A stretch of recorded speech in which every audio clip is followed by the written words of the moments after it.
నమస్తే, నేను అరవింద్. మీరు చూస్తున్నారు ఇండియా 90 ఛానల్.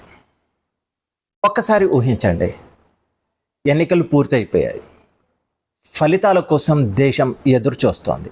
అయితే అదే సమయంలో ఒక రాష్ట్ర ముఖ్యమంత్రి మరొక రాష్ట్రంలోకి వెళ్ళి అత్యంత కఠినమైన వ్యాఖ్యలు చేస్తే అదే ఇప్పుడు దేశ రాజకీయాల్లో హాట్ టాపిక్.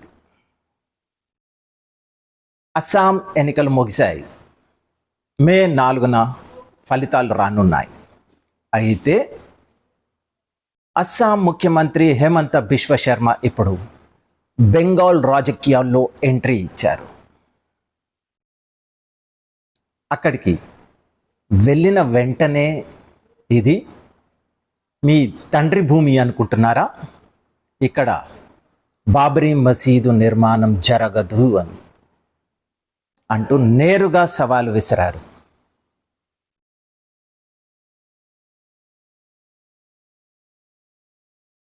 ఒక్కసారి మనం ఆ వీడియో చూద్దాం. अभी को एक हुमायूं कबीर का जन्म हुआ. क्या बोल रहा है? हम पश्चिम बंगाल में बाबरी मस्जिद बनाऊंगा. अरे तुम्हारा बाप का जगह है क्या? तुम्हारा बाप का जगह है क्या? एक बार बाबर का मस्जिद बनाएगा, एक बार औरंगजेब का मस्जिद बनाएगा, एक बार शाहजहां का मस्जिद बनाएगा. यार तुम्हें दूसरा काम नहीं मिला है? एक बार टीएमसी जाके बीजेपी का सरकार आने दो. ये बाबर वाला को ऐसा सबक सिखाऊंगा, जिंदगी में भूल जाएगा ये क्या था. ముర్షిదాబాద్ ప్రాంతంలో మసీదు నిర్మాణం పేరుతో ప్రజలను సమీకరించడం, నిధులు సేకరించడం, ఇవన్నీ రాజకీయ వివాదంగా మారాయి.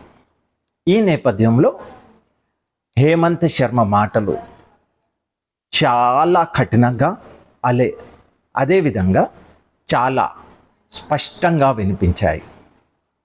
ఆయన ఒక కీలక విషయం చెప్పాలనుకున్నారు. అది ఏమిటి అంటే, ఇది రవీంద్రనాథ్ ఠాగూర్ నేల, ఇది ఆక్రమణదారుల భూమి కాదు అని చెప్పారు ఆయన. దీన్ని బట్టి ఇది కేవలం రాజకీయ వ్యాఖ్య కాదు, ఒక సాంస్కృతిక సందేశం కూడా.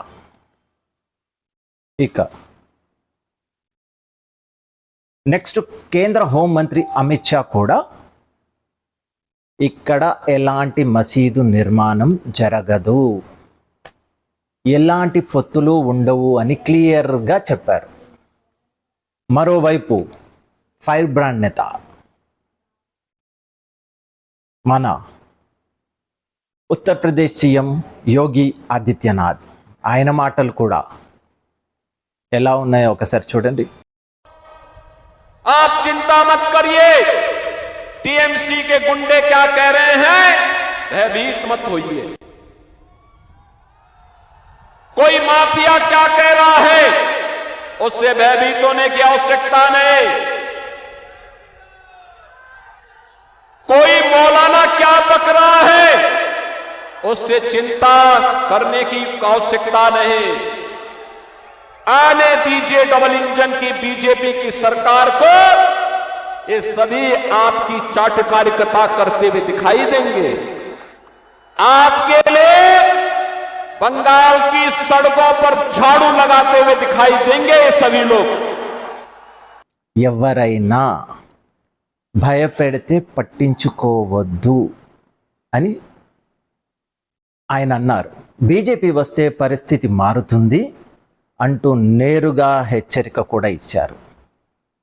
ఇప్పుడు ప్రశ్న ఏంటి అంటే, ఈ అగ్రెసివ్ క్యాంపెయిన్ వల్ల బెంగాల్ రాజకీయాల్లో మార్పు వస్తుందా? మమతా బెనర్జీ ఎలా రియాక్ట్ అవుతారు? ఓటర్లపై దీని ప్రభావం ఎంత?